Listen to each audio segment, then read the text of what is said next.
بسم اللہ الرحمن الرحیم۔ السلام علیکم ناظرین، لوگوں نے پوچھا یا رسول اللہ کیا ہم قیامت کے دن اپنے رب کو دیکھیں گے؟ نبی کریم صلی اللہ علیہ وآلہ وسلم نے پوچھا کہ 14ویں رات کا چاند دیکھنے میں کوئی دشواری ہوتی ہے؟ لوگوں نے عرض کی نہیں یا رسول اللہ۔ پھر آپ نے پوچھا کہ جب بادل نہ ہو تو تمہیں سورج کو دیکھنے میں کوئی دشواری ہوتی ہے؟ لوگوں نے کہا نہیں یا رسول اللہ۔ نبی کریم صلی اللہ علیہ وآلہ وسلم نے فرمایا کہ پھر تم اسی طرح اللہ تعالیٰ کو دیکھو گے۔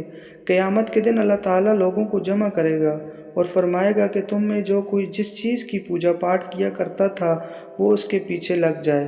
چنانچہ جو سورج کی پوجا کرتا تھا وہ سورج کے پیچھے ہو جائے گا، جو چاند کی پوجا کرتا تھا وہ چاند کے پیچھے ہو جائے گا، اور جو بتوں کی پوجا کرتا تھا وہ بتوں کے پیچھے لگ جائے گا۔ اسی طرح قبروں کی تعظیموں کے بیچاری قبروں کی تعظیموں کے پیچھے لگ جائیں گے۔ پھر یہ امت باقی رہ جائے گی، اس میں بڑے درجے کے شفاعت کرنے والے بھی ہوں گے یا منافق بھی۔ ابراہیم کو ان لفظوں میں شک تھا۔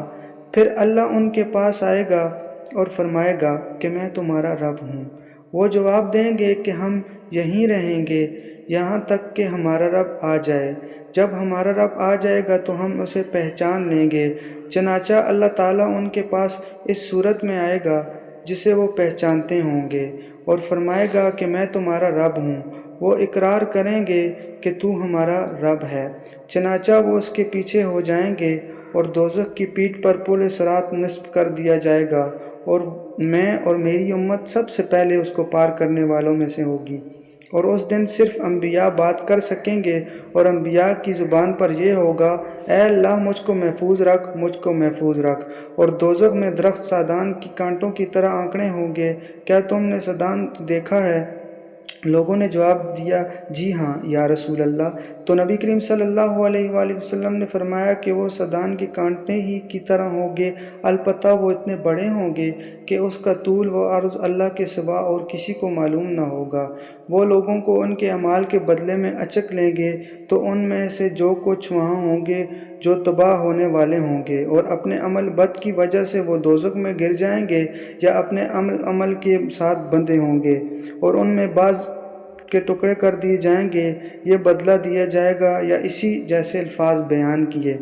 پھر اللہ تعالیٰ تجلی فرمائے گا اور جب بندوں کے درمیان فیصلہ کر کے فارغ ہوگا اور دوزخیوں میں سے جسے اپنی رحمت سے باہر نکالنا چاہے گا تو فرشتوں کو حکم دے گا کہ جو اللہ کے ساتھ کسی کو شریک نہیں ٹھہراتے تھے انہیں دوزخ سے باہر نکالیں۔